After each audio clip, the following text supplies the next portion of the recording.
Story time audio ബുക്സിലേക്ക് എല്ലാവർക്കും സ്വാഗതം. മെഴിവേലി ബാബുജി എഴുതിയ നോവൽ ക്ഷത്രിയൻ തുടരുന്നു.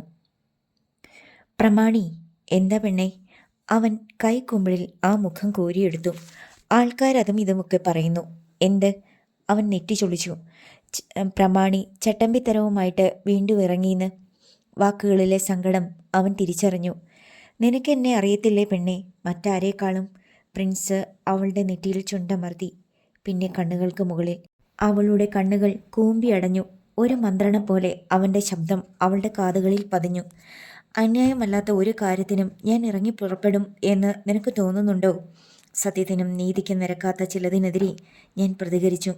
അത്രമാത്രം. സമൂഹജീവികളല്ലേ നമ്മളൊക്കെ.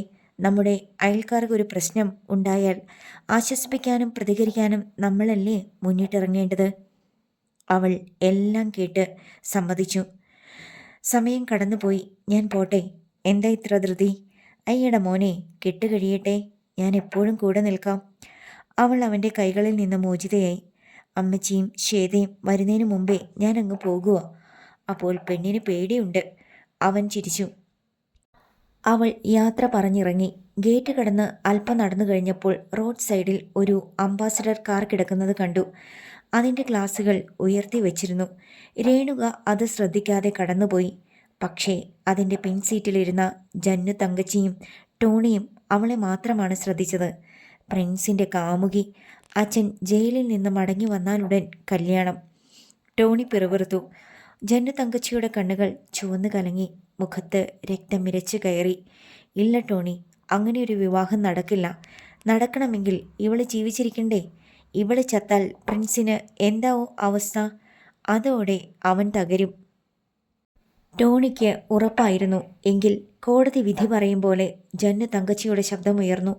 ഇവൾക്ക് ഞാൻ മരണശിക്ഷ വിധിച്ചിരിക്കുന്നു. അങ്ങനെ പ്രിൻസിൻ്റെ തകർച്ചയിലൂടെ നമ്മൾ തുടങ്ങുകയാണ്. അവർ ഡ്രൈവറുടെ തോളിൽ തട്ടി കാർ പതുക്കെ മുന്നോട്ട് നീങ്ങി. പിന്നെയും 2-3 ദിവസങ്ങൾ വേണ്ടി വന്നു പ്രിൻസിന് ഒരു തീരുമാനമെടുക്കാൻ. അതിനു മുമ്പ് അവനും ഗോപിയും ഉദയനും പിന്നെ CI രാജശേഖരനുമായും കാര്യങ്ങൾ ചർച്ച ചെയ്തു.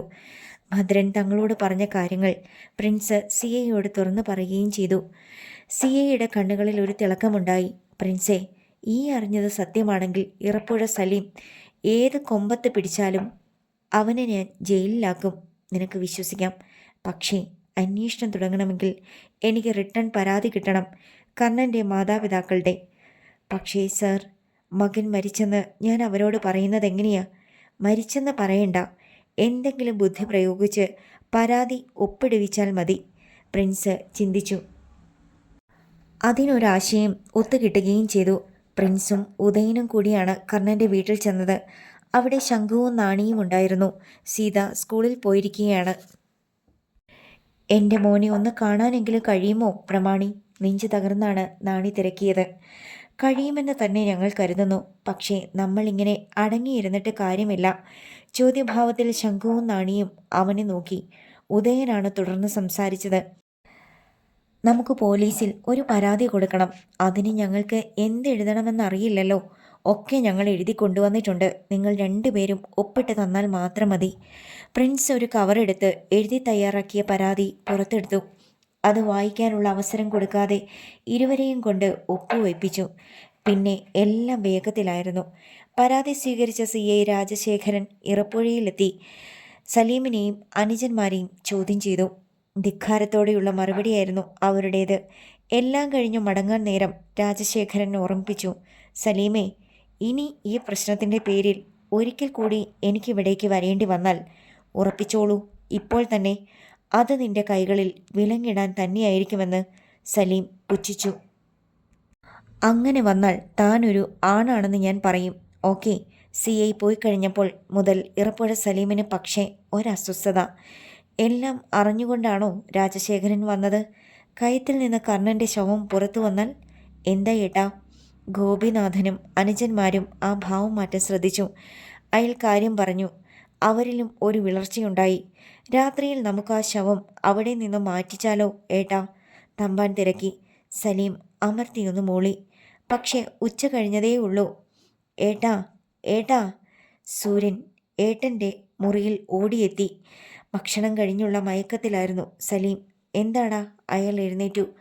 പറയാനുള്ള കരുത്തില്ലാതെ സൂര്യൻ ആറ്റുതീരത്തേക്ക് കൈ ചൂണ്ടി. സലീം പുറത്തേക്ക് പാഞ്ഞു. എന്നാൽ പിന്നിൽ നിന്ന് ആരോ കഴുത്തിന് പിടിച്ചതുപോലെ അയാൾ നിന്നുപോയി.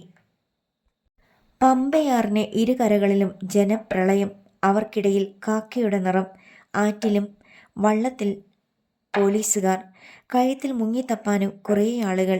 എല്ലാത്തിനും നേതൃത്വം കൊടുത്തുകൊണ്ട് CI രാജശേഖരൻ. അയാൾക്കരികിൽ ഈട്ടിക്കാടൻ പ്രിൻസും. എന്തു ചെയ്യുമേട്ടാ? സൂര്യൻ പരിഭ്രമത്തോടെ തിരക്കി. സലീമിന് ഉത്തരം പറയാൻ കഴിഞ്ഞില്ല. അയാളെ കുടുകുടെ വിയർത്തു. ഇറപ്പുഴ സലീമും സൂര്യനും പിന്നാലെ ഗോപിനാഥനും തമ്പാനും അവരുടെ ഭാര്യമാരുമെല്ലാം വടക്കുപുറത്തെ മുറ്റത്തേക്ക് ഇറങ്ങി വന്നു. പുരുഷന്മാരെല്ലാം വിളറി വിയർത്ത് നിൽക്കുന്നത് കണ്ടപ്പോൾ അവർക്കെന്തോ സംശയം അണത്തു. എന്താ അവിടെ പോലീസുകാരും ആൾക്കാരുമൊക്കെ? മാധുരി നെറ്റി ചൊളിച്ചുകൊണ്ട് ഭർത്താവിനോട് തിരക്കി. സലീം അവളെ രൂക്ഷമായി ഒന്ന് നോക്കി. പിന്നെ അമർത്തിയതെങ്കിലും കടുത്ത ശബ്ദത്തിൽ പറഞ്ഞു, കേറിപ്പോടി നായിൻ്റെ മോളെ അകത്ത്. മാധുരി മാത്രമല്ല, ഗോപിനാഥൻ്റെയും തമ്പാൻ്റെയും ഭാര്യമാർ പോലും ഭയന്നുപോയി. മൂവരും പെട്ടെന്ന് വീടിനുള്ളിലേക്ക് വലിഞ്ഞു. ഏട്ടാ, നമ്മൾ ഇതെല്ലാം കണ്ടുകൊണ്ട് ഇവിടെ തന്നെ നിൽക്കുന്നത് അപകടമല്ലേ? തമ്പാൻ ആറ്റിലേക്ക് എത്തി നോക്കുന്നതിനിടയിൽ സലീമിനോടായി സംസാരിച്ചു. ആറ്റിൽ വള്ളത്തിലിരുന്ന ആളുകളോട് CI രാജശേഖരൻ വെള്ളത്തിലേക്ക് ചാടുവാൻ ആംഗ്യം കാണിക്കുന്നത് അവൻ കണ്ടു. പിന്നെ നമ്മൾ എന്ത് ചെയ്യണമെന്നാടാ നീ പറയുന്നത്? സലീം ഇടത് കാതിൽ പിടിച്ചു വലിച്ചു. മറുപടി പറഞ്ഞത് ഗോപിനാഥനാണ്. നമ്മളും അവിടേക്ക് ചെല്ലണം, കാഴ്ചക്കാരായിട്ട്. എന്നിട്ട് അവിടെ നടക്കുന്നതൊക്കെ കണ്ടുകൊണ്ട് നിൽക്കണം. അതിനു ബാക്കിയായി സൂര്യൻ തുടർന്നു. ഇനി അവൻ്റെ അളിഞ്ഞ ശവം അവർ പൊക്കിയെടുത്തെന്ന് തന്നെ ഇരിക്കട്ടെ, നമുക്കെന്താ? നേരെ മറിച്ച് നമ്മൾ അവിടെ ഇല്ലാതിരുന്നാൽ നമ്മളെ സംശയിക്കുവാൻ അതൊരു കാരണമാകും. അത് നേരാ. തമ്പാനും അതിനോടനുകൂലിച്ചു. ശവം മറ്റാരെങ്കിലും അവിടെ താഴ്ത്തിയതായിക്കൂടെ? നമ്മളാണെന്നുള്ളതിന് തെളിവോ സാക്ഷികളോ ഇല്ലല്ലോ. അനുജന്മാർ പറയുന്നതിലും കാര്യമുണ്ടെന്ന് ഇറപ്പുഴ സലീമിന് തോന്നി. പക്ഷേ അവിടെയും ലൂപ്പ് ഹോൾസ് ഉണ്ട്. തങ്ങളുടെ പെങ്ങളും കർണനുമൊക്കെ ഒന്നിച്ച് നാട് വിട്ടെന്ന് പറഞ്ഞാണ് തങ്ങൾ എഴിക്കാട്ട് കോളനിയിൽ ചെന്ന് പ്രശ്നമുണ്ടാക്കിയത്. ആ നിലയ്ക്ക് കർണൻ്റെ ശവം കണ്ടെടുത്താൽ വിനയ എവിടെയെന്ന സംശയം ന്യായമായും പോലീസ് ഉദ്യോഗസ്ഥന്മാർക്കുണ്ടാവാം. എന്നാൽ ഈ നേരത്ത് അതേക്കുറിച്ച് കൂടുതൽ ചിന്തിച്ച് തല പുണ്ണാക്കാനൊന്നും നേരമില്ലായിരുന്നു സലീമിന്. വരീൻ പറഞ്ഞിട്ട് അയാൾ മുന്നിൽ പടിക്കെട്ടുകൾ ഇറങ്ങി. അനുജന്മാർ 3 പേരും പിന്നാലെയും. തങ്ങളുടെ ജാതിത്തോട്ടത്തിലും വാഴത്തോട്ടത്തിലും ഒക്കെ ആളുകൾ നിറഞ്ഞിരിക്കുന്നത് കണ്ട് അവർ പല്ല് ഞെരുമി. പട്ടികൾ. അനുവാദം കൂടാതെ ഒരുത്തൻ പോലും തങ്ങളുടെ ഭൂമിയിൽ പ്രവേശിക്കാറുള്ളതല്ല. എന്നിട്ടിപ്പോൾ സലീമും അനുജന്മാരും ആറ്റുതിട്ടയ്ക്കെത്തി. ആറ്റിലേക്ക് ചാഞ്ഞു നിന്നിരുന്ന ഒരു തെങ്ങിൻ്റെ തടിയിൽ ഇടതുകാൽ പിന്നോട്ടൂന്നി അതിൽ ചാരി നിന്നുകൊണ്ട് സലീം ഒരു സിഗരറ്റിന് തീ പിടിപ്പിച്ചു. CI രാജശേഖരനും പ്രിൻസും അയാളെ കണ്ടു കഴിഞ്ഞിരുന്നു. എങ്കിലും അവരങ്ങനെ ഭാവിച്ചില്ല. അങ്ങ് കയത്തിലേക്ക് തപ്പാൻ അവരോട് പറയടോ, CI ഉറക്കെ ASI ആൻ്റണിയോട് പറഞ്ഞു. വല്ല കല്ലോ മറ്റോ കെട്ടിത്താഴ്ത്തിയ നിലയിൽ എന്തെങ്കിലും കിട്ടിയാലോ? സലീമിൻ്റെ നാവു തരിച്ചതാണെങ്കിലും അയാൾ രോഷമടക്കി നിന്നു. പിന്നെ അടുത്തുണ്ടായിരുന്ന ഒരാളോട് ചോദിച്ചു, എന്താടാ ഇവിടെ ആളും പോലീസുമൊക്കെ? ആരാണ്ടത്തിൻ്റെ ശവം ഈ കയത്തിലുണ്ടോയെന്ന് നോക്കുക മുതലാളി. അത് ശരി. ഗോപിനാഥൻ ഏറ്റുപിടിച്ചു. കൃത്യമായിട്ട് ഇവിടെ തന്നെ ഉണ്ടെന്ന് എങ്ങനെ അറിഞ്ഞടാ? അതറിയത്തില്ല. കൂടുതൽ എന്തറിയാനാ ഏട്ടാ? ഇട്ടവർക്കല്ലേ അത് എവിടെയാണെന്നറിയൂ, ഗോപിനാഥൻ പറഞ്ഞു. ഇത് കേട്ട് പ്രിൻസ് മുണ്ടു മടക്കി കുത്തി. സാറേ, ഈ കഴിവരുടെ മോന്മാർക്കിട്ട് 2 പൂശിയേക്കട്ടെ. വേണ്ട പ്രിൻസേ, വെറുതെ ബഹളം ഉണ്ടാക്കല്ലേ, CI തടഞ്ഞു. അല്ല, അവന്മാരുടെ ചൊറിയൻ വർത്തമാനം കേട്ടില്ലേ? അവന്മാർ മനസ്സുപോലെ ചൊറിഞ്ഞോട്ടോടോ. കർണൻ്റെ ബോഡി ഒന്ന് കിട്ടിക്കോട്ടെ, ചൊറിച്ചിൽ ഞാൻ തീർത്തു കൊടുക്കാം. പോലീസിനൊപ്പം വന്നവർ മുങ്ങുകയും പൊങ്ങുകയും ചെയ്തുകൊണ്ടിരുന്നു. ഓരോരുത്തരും പൊങ്ങി വരുമ്പോൾ ജനം ഉത്കണ്ഠയോടെ വിളിച്ചു ചോദിക്കും, കിട്ടിയോ? ഇല്ല. സമയം കടന്നു പോവുകയാണ്. കയത്തിന് നല്ല ആഴമുണ്ട് സാറേ, ഇടയ്ക്ക് പാറയും, അതുകൊണ്ടാണ് താമസിക്കുന്നത്, ഒരുവൻ വിളിച്ചു പറഞ്ഞു. അപ്പോഴേക്ക് മുങ്ങാൻ അറിയാവുന്ന സ്ഥലവാസികളായ കുറേ ചെറുപ്പക്കാർ കൂടി CIയെ സമീപിച്ചു. സാറേ, ഞങ്ങളും കൂടി ഇറങ്ങട്ടെ? അവസാനം നിങ്ങളെ തപ്പാൻ ഞാൻ നേവിക്കാരെ കൊണ്ടുവരേണ്ടി വരുമോടോ? CI ചിരിച്ചു. അതൊന്നും വേണ്ട സാറേ, ശരി ശരി, മുങ്ങിക്കോ. അങ്ങനെ അവരും ആറ്റിലേക്ക് ചാടി. ഈ നാറികൾക്കൊന്നും ഒരു പണിയുമില്ലേ? പോലീസുകാരെ സഹായിക്കാൻ നടക്കുന്നു. സൂര്യൻ അവരെയൊക്കെ നോക്കി വെച്ചു. എന്തെങ്കിലും സഹായം ചോദിച്ചു വരും അമ്മാര്, അന്നേരം കാണിച്ചു കൊടുക്കാം. ഇറപ്പുഴ സലീമിന് അല്പം തളർച്ച തോന്നി. അയാൾ സിഗരറ്റ് കുറ്റി ആറ്റിലേക്ക് വലിച്ചെറിഞ്ഞു. ഇനി ഏത് നിമിഷവും ശവം പൊക്കി എടുക്കപ്പെട്ടേക്കാം. എങ്ങനെ ഇരിക്കും അത്? അളിഞ്ഞു വീർത്ത്. ഒരുപക്ഷെ മാംസമൊക്കെ ഇറന്നു പോയിട്ടുണ്ടാവും. ചിലപ്പോൾ ആഫ്രിക്കൻ മുഷിയും കാരിയും മറ്റും ശവം തിന്നു തീർത്തിട്ടുണ്ടാവും. പ്രിൻസും അസ്വസ്ഥതയോടെ നിൽക്കുകയായിരുന്നു. കർണൻ്റെ ശവം. അവൻ തനിക്ക് ഒരനുജനെ പോലെയായിരുന്നു. അതിലുപരി അവനോട് ബഹുമാനവും ഉണ്ടായിരുന്നു. വീട് നോക്കാൻ വേണ്ടി ഏത് ജോലിയും ചെയ്യാൻ മടിയില്ലാതിരുന്നവൻ. നേരം സന്ധ്യയാകാറായി. മുങ്ങിത്തപ്പിയവരെല്ലാം ക്ഷീണിച്ച് കരയ്ക്ക് കയറി. ഇനി തപ്പാൻ 1 ഇഞ്ച് സ്ഥലം ബാക്കിയില്ല സാറേ, അവർ കിതച്ചു. ശവം പോയിട്ട് ഒരു വാഴത്തട പോലും കിട്ടിയില്ല. സിയയുടെ മുഖത്തെ രക്തമയം വാർന്നുപോയി. അയാൾ പ്രിൻസിനെ ഒന്ന് നോക്കി. അതേ അവശത തന്നെയായിരുന്നു അവനും. എന്താ പ്രിൻസേ ഇതിനർത്ഥം? ഒന്നും മനസ്സിലാകുന്നില്ല സാറേ. ഭദ്രൻ ഉറപ്പു പറഞ്ഞതാ ഇവിടെ തന്നെയാണെന്ന്. ഇനി വേറെ ഏതെങ്കിലും കയത്തിലായിരിക്കുമോ? പ്രിൻസിന് അതിന് ഉത്തരമില്ലായിരുന്നു. ശവം കിട്ടിയില്ലെന്ന് കണ്ടപ്പോൾ ഇറപ്പുഴ സലീമിനും അനുജന്മാർക്കും ഉശിരായി. ദേ, ഞങ്ങൾക്കൊരു കാര്യം പറയാനുണ്ട്. ഈ വസ്തുവിന് വർഷം തോറും കരം കെട്ടുന്നത് ഞങ്ങളാ. ശവത്തിൻ്റെ പേര് പറഞ്ഞിട്ടായാലും ജീവിക്കുന്നവരുടെ പേര് പറഞ്ഞിട്ടായാലും ഈ വസ്തുവിലെ ഏതെങ്കിലും ഒരു കൃഷിക്ക് കേട് പറ്റിയാൽ പോലീസായാലും നാട്ടുകാരായാലും ഒരുത്തനും ഇവിടെ നിന്ന് വന്നതുപോലെ മടങ്ങത്തില്ല. സലീം അട്ടഹസിച്ചു. പ്രിൻസ് തിരിഞ്ഞു നോക്കി. മോനെ സലീമേ, ഭൂമി നിൻ്റേതായിരിക്കും. പക്ഷേ കൃഷിക്ക് കേടുപറ്റിയാൽ നീ ഒന്നും ചെയ്യത്തില്ല. എന്നാൽ നീയൊന്ന് കേടുവരുത്തിക്കോടാ, കാണട്ടെ. സലീം മുന്നോട്ട് നീങ്ങി. പ്രിൻസേ വേണ്ട. CA രാജശേഖരൻ ഇടയ്ക്ക് കയറി. അതല്ല സാറേ, എത്ര നേരമായി ഇങ്ങനെ കേട്ടുകൊണ്ട് നിൽക്കുന്നത്? വെറുതെ നിന്നാലും ഏങ്ങി ഏങ്ങി വരികയാ. പോട്ടെ പോട്ടടാ. സലീമിനെ രൂക്ഷമായി ഒന്ന് നോക്കിയിട്ട് പ്രിൻസ് പിന്തിരിഞ്ഞു. ആളുകളും പോയിക്കൊണ്ടിരുന്നു. പോകാം. CI ASIയെയും പോലീസുകാരെയും നോക്കി. അടുത്ത കലാപരിപാടി എന്താണാവും? സൂര്യൻ പരിഹസിച്ചു. അത് തൊഴിച്ചു കൊന്ന് കുഴിച്ചു മൂടിയ നിന്റെ തന്തയോട് തന്നെ അങ്ങ് ചെന്ന് ചോദിക്ക്. സിയയുടെ മുഖം ചുവന്നു.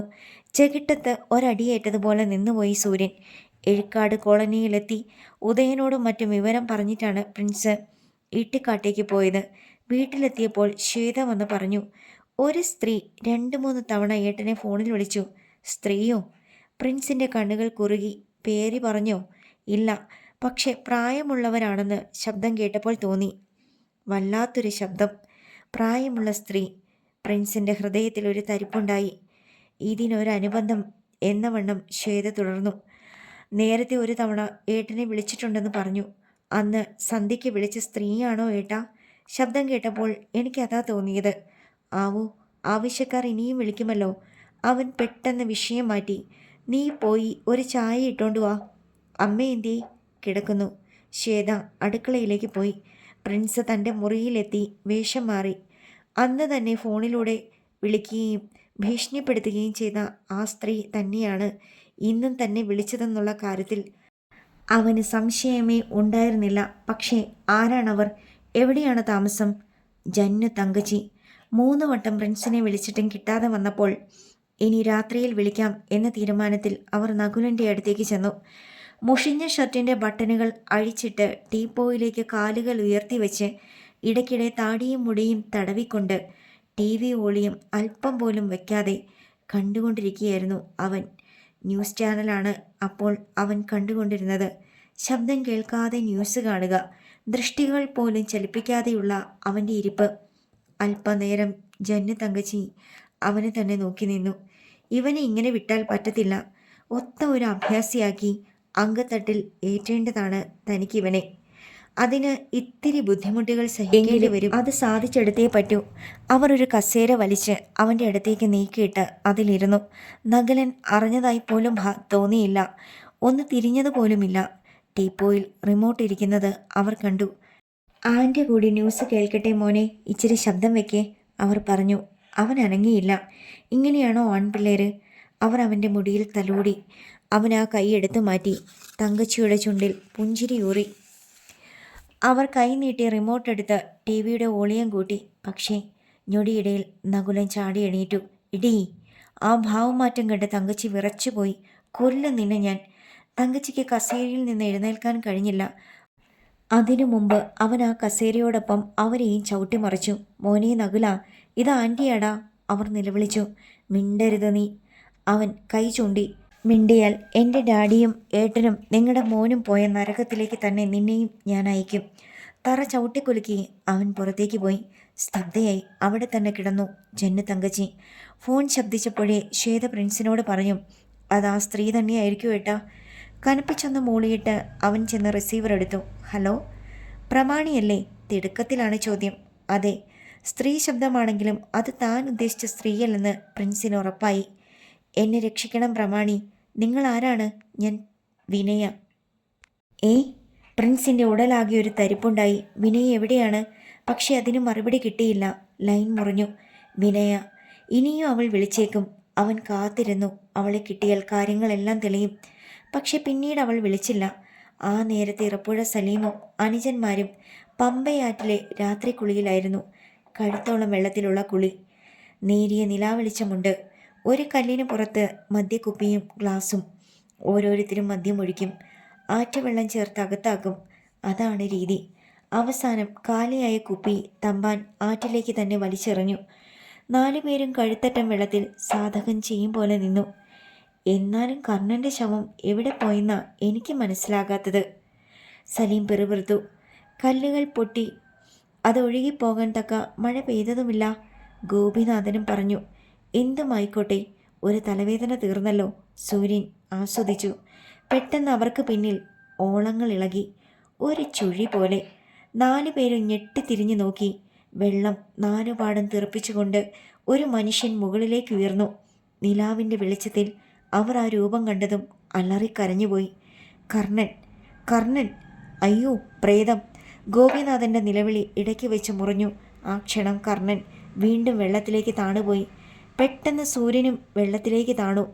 എന്നാൽ കൈകാലുകൾ അടിച്ചുകൊണ്ട് വെള്ളം കുടിച്ച് നിലവിളിച്ചുകൊണ്ടാണ് അവൻ ഉയർന്നു വന്നത്. എന്താടാ? സലീമും തമ്പാനും ഒന്നിച്ചു തിരക്കി. എൻ്റെ കാലിൽ പിടിച്ചു വലിച്ചു. ഏ? എന്നെയും പിടി. അത് പൂർത്തിയാക്കും മുമ്പ് ഗോപിനാഥനും വെള്ളത്തിലേക്ക് താണു. സകലരും പരിഭ്രാന്തരായി. ഗോപിനാഥ, എടാ ഗോപിനാഥ! സലീം ചുറ്റും നോക്കിക്കൊണ്ട് വിളിച്ചു. പക്ഷേ അയാളെ കണ്ടില്ല. എല്ലാവരും കരയ്ക്കോട്ട് കയറിക്കോ, സലീം മറ്റുള്ളവരോട് പറയുകയും ഒപ്പം കരയിലേക്ക് നീന്താൻ ഭാവിക്കുകയും ചെയ്തു. പക്ഷേ അപ്പോൾ ഗോപിനാഥ് ഉയർന്നു വരികയും സലീമിൻ്റെ കാലുകളിൽ പിടുത്തം വീഴുകയും ചെയ്തു. അയ്യോ! അയാൾ ശക്തിയിൽ കുതറി നോക്കി. രക്ഷപ്പെടാനാവില്ല. വല്യേട്ടാ! മൂവരും ഒന്നിച്ചു വിളിക്കുകയും അയാളെ കയറി പിടിക്കുകയും ചെയ്തു. എന്നാൽ ശക്തമായ ഒരു ചുഴി പോലെ വീണ്ടും വെള്ളമിളകി. ഒപ്പം സലീമും വെള്ളത്തിലേക്ക് താണു. പ്രാണരക്ഷാർത്ഥം ബാക്കി മൂവരും കരയിലേക്ക് നീന്തിക്കയറി. അല്പനേരം കാത്തിരുന്ന ശേഷമാണ് സലീം വെള്ളത്തിന് മുകളിൽ മടങ്ങിയെത്തിയത്. ശരിക്കും അവശനായി കഴിഞ്ഞിരുന്ന അയാൾ വല്ലവിധേനയും കരയ്ക്ക് കയറി. പിന്നെ ഒരു ദീർഘനിശ്വാസത്തോടെ കൽപ്പടവിൽ ഇരുന്നു. ആരും ഒന്നും മിണ്ടിയില്ല. നിലാവിൻ്റെ നേർത്ത വെട്ടത്തിൽ വിളറി വെളുത്ത മുഖങ്ങൾ അവർക്ക് പരസ്പരം കാണാമായിരുന്നു. കിതപ്പ് തെല്ലടങ്ങിക്കഴിഞ്ഞപ്പോൾ സലീമിൻ്റെ നാവ് ചിലച്ചു. എന്താടാ ഉണ്ടായത്? അത് പിന്നെ അവൻ. സൂര്യൻ ഭയത്തോടെ ആറ്റിലേക്ക് നോക്കി. വെള്ളം ഒഴുകുന്നതിൻ്റെ നേർത്ത ഓളങ്ങളല്ലാതെ മറ്റൊന്നുമില്ല. അവൻ്റെ പ്രേതമാണെന്നാണോ നീ പറയുന്നത്? ഗോപിനാഥൻ ചൊളിഞ്ഞു. അല്ലാതെ പിന്നെ? സൂര്യന് കഴിഞ്ഞ നിമിഷങ്ങൾ സംഭവിച്ചതിനെക്കുറിച്ച് ചിന്തിക്കാൻ പോലുമുള്ള ധൈര്യം ഉണ്ടായിരുന്നില്ല. കരയിലിരുന്ന വസ്ത്രത്തിനടുത്ത് ഉണ്ടായിരുന്ന സിഗരറ്റ് പാക്കറ്റിൽ നിന്ന് ഒരെണ്ണം എടുത്ത് ചുണ്ടിൽ തിരികെയിട്ട് സലീം ലൈറ്റർ കയ്യിലെടുത്തു. ഏതായാലും പ്രേതത്തിലും പിശാചിലുമൊന്നും ഞാൻ വിശ്വസിക്കുന്നില്ല. അത് കർണനല്ലായിരുന്നു. പിന്നെ ആര്? മൂവരും ഒന്നുപോലെയാണ് തിരക്കിയത്. സലീം സിഗരറ്റിന് തീപിടിപ്പിച്ച് ഒരു കവിൾ പുക ഊതി. അവനെ പോലെ തോന്നിപ്പിക്കുന്ന മറ്റാരോ. അവൻ്റെ ഓർമ്മ നമ്മുടെയൊക്കെ മനസ്സിലുണ്ടായിരുന്നതുകൊണ്ട് അങ്ങനെ തോന്നിയതാ. പിന്നെ നമ്മളെ പിടിച്ചു മുക്കിയതെന്തിനാ? ഗോപിനാഥിന് ആ വാദം അംഗീകരിക്കാൻ കഴിഞ്ഞില്ല. കർണൻ്റെ ജഡം താഴത്തെ കഴുത്തിലുണ്ടെന്ന് ആരൊക്കെയോ സംശയിക്കുന്നുണ്ടല്ലോ. അങ്ങനെ സംഭവിച്ചിട്ടുണ്ടെങ്കിൽ അതിന് പിന്നിൽ നമ്മളാണെന്ന് ഏത് കൊച്ചു കുഞ്ഞിനും അറിയാം. പക്ഷേ തെളിവുകളില്ലല്ലോ. അതുകൊണ്ട് കർണൻ്റെ ആകൃതി ഏകദേശം ഒത്തുവരുന്ന ആരെയൊക്കെയോ കൂടി ജയിച്ചതായി കൂടെ ഇത് സലീം പറയുന്നതിൽ കാര്യമുണ്ടെന്ന് അനുജന്മാർക്കും തോന്നി. സലീം തുടർന്നു, ആ മനുഷ്യൻ ഇപ്പോൾ വെള്ളത്തിനടിയിലൂടെ താഴെ എവിടെയെങ്കിലും പോയി കരയ്ക്ക് കയറിയിട്ടുണ്ടാവും. ഏതായാലും നമുക്കിവിടെ ഇരിക്കണ്ട. നമ്മുടെ സംസാരം ആരെങ്കിലും ഒളിഞ്ഞു നിന്ന് കേൾക്കുന്നുണ്ടെങ്കിലോ? ഗോപിനാഥൻ തുവർത്തെടുത്ത് തല തുവർത്താൻ തുടങ്ങി. 4 പേരും ഇറപ്പുഴ വീട്ടിലേക്ക് മടങ്ങി. പക്ഷേ മനസ്സിൽ നിന്ന് ഭീതിയുടെ അലകൾ അപ്പോഴും ഒഴിഞ്ഞു പോയിരുന്നില്ല. രാത്രി വീണ്ടും കനത്തു. പിന്നീട് വിനയെ ഫോൺ ചെയ്യും എന്നുള്ള പ്രതീക്ഷ മങ്ങിക്കഴിഞ്ഞിരുന്നു പ്രിൻസിന്. പക്ഷേ അവൾ തന്നെ വിളിച്ചല്ലോ. എങ്ങനെയും അവളെ കണ്ടെത്തണം. എന്നിട്ട് വേണം കർണന് സംഭവിച്ചതിനെക്കുറിച്ച് പോലീസിൽ മൊഴി കൊടുപ്പിക്കാൻ. അത്താഴം കഴിക്കുമ്പോൾ ഇന്ദിരാമ്മ മകനെ നോക്കി, നിന്റെ മുഖം എന്താടാ വല്ലാതിരിക്കുന്നത്? ഒന്നുമില്ലമ്മേ. അത്താഴം കഴിഞ്ഞ് ബസ്സുകളുടെ കളക്ഷൻ സംബന്ധിച്ച കണക്കുകൾ കൂട്ടി നോക്കിയിട്ടാണ് അവൻ ഉറങ്ങാൻ കിടന്നത്. കുന്നിന്മേലെ തൻ്റെ മുറിയിൽ നടു ഒടിഞ്ഞതുപോലെ കിടക്കുകയായിരുന്നു അപ്പോഴും ജന്നു തങ്കച്ചി. നടുവ് അനക്കാൻ പറ്റുന്നില്ല. ഇനി രാവിലെ ഹോസ്പിറ്റലിൽ പോകാമെന്നാണ് വിവരമറിഞ്ഞപ്പോൾ ടോണി പറഞ്ഞത്. പുറത്തെങ്ങോ പോയിരുന്ന അവൻ നല്ല ഫിറ്റായിട്ടാണ് മടങ്ങിയെത്തിയത്. അതിനിടയ്ക്ക് ഇത്രയും കൂടി ജന്നു തങ്കച്ചിയോട് പറയുകയും ചെയ്തിരുന്നു. ആൻറ്റി, ആ ഈട്ടിക്കാടൻ പ്രിൻസിന് നമ്മളെ കൂടാതെ പ്രബലരായ ശത്രുക്കൾ ഉണ്ടായിരിക്കുന്നു. ഇറപ്പുഴക്കാര്. ഏത് നിമിഷവും അവർ അവനെ തീർത്തേക്കും. അതിനുവേണ്ടി തന്നെ ചൊറിഞ്ഞുകൊണ്ട് ചെല്ലുക അവനും. എന്നാൽ ഇറപ്പുഴക്കാർക്ക് നമ്മൾ അവനെ വിട്ടുകൊടുക്കത്തില്ല. നമുക്ക് വേണം അവനെ. പുരാണത്തിൽ ഭീമൻ ദുശാസനൻ്റെ നെഞ്ച് പിളർന്നതുപോലെ അവൻ്റെ നെഞ്ച് കുത്തിക്കീറി ചോര കുടിക്കണം എനിക്ക്. കൊടലെടുത്ത് മാലയിടുക മാത്രമല്ല ഞാൻ ചെയ്യുക, ഒരേ നീളത്തിൽ മുറിച്ച് ഇവിടുത്തെ ഗേറ്റിന് മുന്നിൽ തോരണം പോലെ കെട്ടിത്തൂക്കും. ആൻറ്റിയുടെ സഹായം മാത്രം മതി എനിക്കതിന്. ആ സംഭാഷണത്തെക്കുറിച്ചുള്ള ഓർമ്മയിൽ അല്പനേരം ശരീരവേദന അറിയാതെ കിടന്നു ജന്നു തങ്കച്ചി. എന്നാൽ ഒന്നനങ്ങിയതും അവർ നിലവിളി കടിച്ചമർത്തി. ആ പരമദ്രോഹി നകുലൻ എന്നോട് തന്നെ ഇത് ചെയ്തല്ലോ ഈശ്വര. ഏതാനും ദിവസങ്ങൾ കഴിഞ്ഞു. കോട്ടയിൽ ചന്തയുള്ള ദിവസമായിരുന്നു അന്ന്. ജന്നു തങ്കച്ചി കാറിൽ അവിടെ എത്തി. ആദ്യമായി കോട്ടച്ചന്ത കാണുകയായിരുന്നു അവർ. നെഞ്ചിനുള്ളിൽ ഒരു പിടച്ചിലും മനസ്സിൽ പകയുടെ കനലിളക്കവും ഒന്നിച്ചുണ്ടായി അവർക്ക്. തൻ്റെ മകൻ പിടഞ്ഞു വീണത് ഇവിടെയാണ്. ഇവിടെയുള്ളവർ പലരും അതിന് സാക്ഷികളുമായിരിക്കാം. ഈട്ടിക്കാടന്മാരെ പ്രോത്സാഹിപ്പിക്കുകയും ചെയ്തിരിക്കും അവർ. ആ ഒരു ചിന്ത വന്നതോടെ അവരുടെ മനസ്സിൽ സകലരോടും ദേഷ്യം തോന്നി. ഒരുവിധം തിരക്കുണ്ടായിരുന്നു ചന്തയിൽ. വെളുത്ത സാരിയും ബ്ലൗസും നെറ്റിയിൽ ചുവന്ന പൊട്ടുമുള്ള അവരെ ആളുകൾ തുറച്ചു നോക്കി. പുരുഷന്മാരുടെ തലയെടുപ്പുള്ള ഒരു സ്ത്രീ. അങ്ങനെയാണ് അവർക്ക് തോന്നിയത്. ജന്നു തങ്കച്ചി ചന്തയുടെ എല്ലാ ഭാഗവും നടന്നു കണ്ടു. ഇവിടെ വന്ന നിലയ്ക്ക് എന്തെങ്കിലും വാങ്ങാതെ പോകുന്നത് ശരിയല്ലല്ലോ. അവർ മീൻ വിൽക്കുന്ന ഭാഗത്തേക്ക് ചെന്നു. ആറ്റുമീൻ വിൽക്കുന്ന ഭാഗത്താണ് തിരക്ക്. സുനാമിക്ക് ശേഷം കടൽ മീനിൻ്റെ വിൽപ്പന അല്പം കുറവാണ്. ആറ്റുമീൻ വിൽക്കുന്ന ഒരു സ്ത്രീക്കരികിൽ ഒരു ബക്കറ്റിൽ 4-5 കിലോ തൂക്കം വരുന്ന ഒരു ആറ്റവാള ഇരിക്കുന്നത് കണ്ടു. ആ വാളയ്ക്ക് എന്താ വില? ജന്നു തങ്കച്ചി പേഴ്സെടുത്ത് തുറന്നു. മീൻകാരി തലയുയർത്തി. അത് മാറ്റി വച്ചേക്കുക, വേറെ തരാം. അവൾ അലുമിനിയം ചെരുവത്തിൽ നിന്ന് മറ്റൊരു വാളയെടുത്തു. ജന്നു തങ്കച്ചിയുടെ കണ്ണുകൾ കുറുകി. മീൻ വിൽപ്പനക്കാരിയുടെ ആ സംസാരം അവർക്കൊട്ടും ഇഷ്ടമായില്ല. വിൽക്കാനല്ലെങ്കിൽ പിന്നെ എന്തിനാ ഇത് ഈ ചന്തയിലേക്ക് കൊണ്ടുവന്നത്? അല്പം ഉറക്കെയായിരുന്നു ചോദ്യം. അതുകൊണ്ടും ആ ശബ്ദത്തിൻ്റെ പ്രത്യേകത കൊണ്ടും ആളുകൾ തിരിഞ്ഞു നോക്കി. വിൽക്കാൻ തന്നെയാണ് കൊണ്ടുവന്നത്, മീൻകാരിയും പറഞ്ഞു. പിന്നെന്താ എനിക്ക് തരാത്തത്? മറ്റൊരാൾക്ക് വേണ്ടി മാറ്റി വെച്ചിരിക്കുകയാണെന്ന് പറഞ്ഞില്ലേ? അത് ശരി. ജന്നു തങ്കച്ചിക്ക് വാശിയായി. അതിനേക്കാൾ കൂടുതൽ പണം ഞാൻ തരാം. പൊന്നുകൊണ്ട് പുളിശ്ശേരി വെച്ച് തരാമെന്ന് പറഞ്ഞാലും ഞാനത് തരത്തില്ല ചേട്ടത്തി. അതെന്താടി? ഇത് പ്രമാണിക്കുള്ള മീന. പ്രമാണി. തങ്കച്ചിയുടെ തലച്ചോറിൽ 1000 കതിനുകൾ ഒന്നിച്ചു പൊട്ടി. ഈ ചന്തയിൽ വെച്ച് തൻ്റെ മകൻ മാധവനും ഈട്ടിക്കാടനും കൂടി ഒരു മീനിൻ്റെ കാര്യത്തിൽ അടിപിടി ഉണ്ടായിട്ടുണ്ടെന്ന് അവർ ഓർത്തു. ജന്നു തങ്കച്ചിയുടെ മുഖവും കണ്ണുകളും ഒരുപോലെ ചുവന്നു. ചുണ്ടുകൾ വിറച്ചു. മീൻ വേണോ ചേട്ടത്തി? വേണ്ട. വെട്ടിത്തിരിയുന്നതിനിടയിൽ അവർ പറഞ്ഞു, നീ കെട്ടിപ്പൊതിഞ്ഞോണ്ട് വന്നത് ആർക്കാന്ന് വെച്ചാൽ അവന് തന്നെ കൊടുത്തേക്ക്. ഇവിടെ പുതിയ ആളാണോ? ഒരു ശബ്ദം കേട്ട് അവർ തിരിഞ്ഞു നോക്കി. മെല്ലിച്ചൊരു ചെറുപ്പക്കാരൻ. നീർനായി വിജയനായിരുന്നു അത്. രാവിലെ തന്നെ 2 എണ്ണം വീശിയിട്ടുണ്ട്. എന്താ നിനക്ക് അറിഞ്ഞിട്ട്? ഒന്നുമില്ലേ? അവരുടെ ഭാവം കണ്ടതേ അവൻ മുങ്ങി. തങ്കച്ചി ആരെയും ശ്രദ്ധിക്കാതെ റോഡിലേക്ക് നടക്കുകയായിരുന്നു. പ്രമാണി ഇന്ന് താമസിച്ചു പോയല്ലോ. പെട്ടെന്നൊരു ശബ്ദം. അറിയാതെ ജന്നു തങ്കച്ചിയുടെ കാലുകൾ നിശ്ചലമായി. ശബ്ദം കേട്ട ഭാഗത്തേക്ക് അവർ നോക്കി. ഒരു സെക്കൻഡ് ശ്വാസം നിലച്ചതുപോലെ തോന്നി. ആദ്യം കാണുകയായിരുന്നു അവർ അവനെ. അടിമുടി കണ്ണുകൾ കൊണ്ടൊഴിഞ്ഞു. നരസിംഹ സിനിമയിലെ മോഹൻലാലിനെയാണ് പെട്ടെന്ന് അവർക്ക് ഓർമ്മ വന്നത്.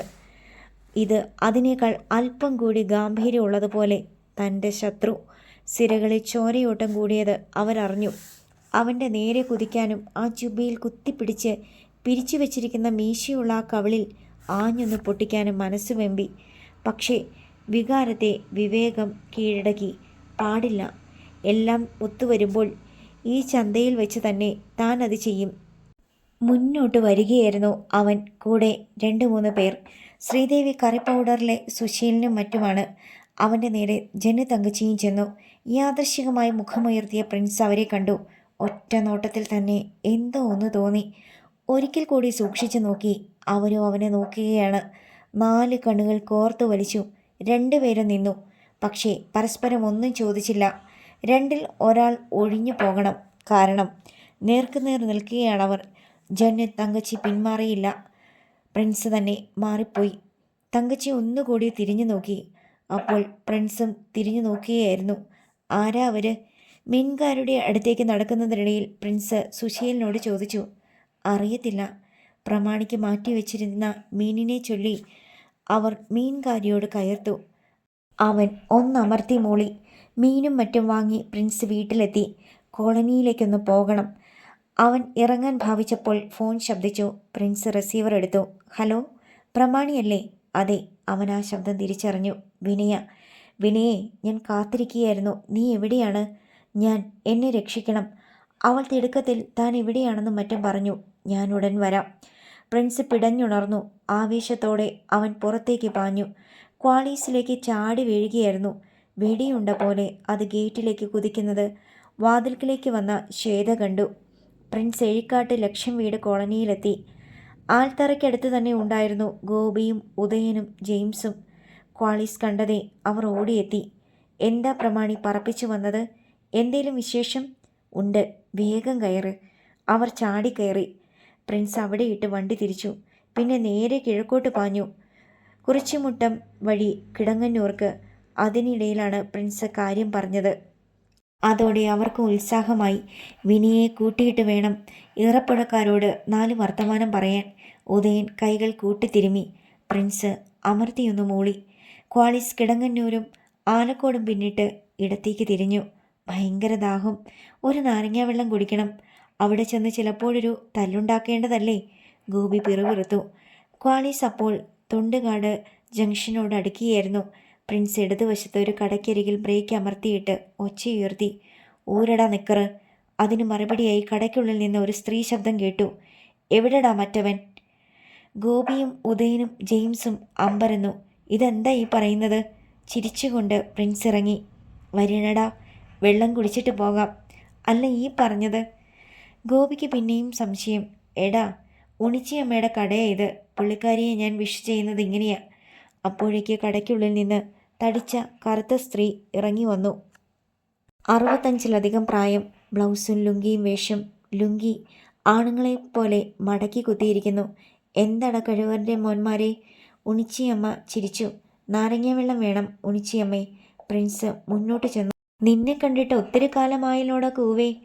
അവർ അവനെ അടിമുടി നോക്കി. സമയം വേണ്ടേ? അവൻ ചിരിച്ചു. നാരങ്ങ വെള്ളം കുടിച്ചുകൊണ്ട് നിൽക്കുമ്പോൾ പ്രിൻസിന് പെട്ടെന്നൊരാശയം തോന്നി. വിനിയെ കൊണ്ടുവരാൻ പോകുന്ന തങ്ങളുടെ കൂടെ ഒരു സ്ത്രീ ഉള്ളത് നല്ലതാ. ഉണിച്ചിയമ്മ അതിന് പറ്റും. ആണുങ്ങൾ എതിർത്താലും അവനെ നാവുകൊണ്ട് നിലയ്ക്ക് നിർത്താൻ ഇവർക്ക് കഴിയും. ഉണിച്ചിയമ്മ വരുന്നോ ഞങ്ങളുടെ കൂടെ? എവിടാടാ? ഒരിടം വരെ. പോകുന്ന വഴിക്ക് വിവരം പറയാം. ഞാൻ വരേണ്ട കേസാണെങ്കിൽ വരാം. എന്നാ വാ. അവർ പെട്ടെന്ന് കടയ്ക്കകത്ത് കയറി. അവിടെ തന്നെയായിരുന്നു താമസവും. പെട്ടെന്ന് വേഷം മാറിയെത്തി. മുണ്ടും ബ്ലൗസും നേരിയതും. പ്രിൻസ് മുന്നിലെ ഡോർ തുറന്നു കൊടുത്തു. കടയടയ്ക്കണ്ടേ അമ്മച്ചി? ഗോപി തിരക്കി. ഏതാടാ പ്രിൻസ് ഈ ചെറുക്കൻ? അവർ നെറ്റിച്ചൊളിച്ചു. അവന് തെറ്റുപറ്റിയതാ. ഉണിച്ചിയമ്മയെ അവന് ശരിക്കറിയാഞ്ഞിട്ടാ. പ്രിൻസും മറ്റുള്ളവരും കയറി. എന്നിട്ട് അവൻ ഗോപിയോട് പറഞ്ഞു. ആ കട തുറന്നു കിടന്നാലും ഒരുത്തനും കയറി ഒന്നും എടുക്കത്തില്ല. ഇതെന്തൊരു സ്ത്രീ എന്ന ഭാവത്തിൽ മൂവരും അവരെ തുറച്ചു നോക്കി. ക്വാളിസ് ഇലന്തൂർ കടന്ന് നെല്ലിക്കാലയിലെത്തി. അവിടെ നിന്ന് കോഴഞ്ചേരി പത്തനംതിട്ട റോഡിലേക്ക് തിരിഞ്ഞ് വലത്തേക്ക് പോയി. 10 മിനിറ്റിനുള്ളിൽ പത്തനംതിട്ടയിലെത്തി. അവിടെ നിന്ന് കുമ്പഴക്ക് കോന്നി റൂട്ടിലേക്ക് ഏതാണ്ട് 2 കിലോമീറ്റർ കടന്നപ്പോൾ ഈട്ടിമുട്ടിപ്പടി ക്വാളിസ് വലത്തേക്ക് തിരിഞ്ഞു. കയറ്റം കയറി ഇറങ്ങി പുലരി ജംഗ്ഷൻ പിന്നിട്ടു. ഇടത്ത് തറവാട് ഷാപ്പ് എന്ന ബോർഡ് കണ്ടപ്പോൾ പ്രിൻസ് ക്വാളിസിൻ്റെ വേഗത കുറച്ചു. അടുത്ത ഭാഗം നാളെ.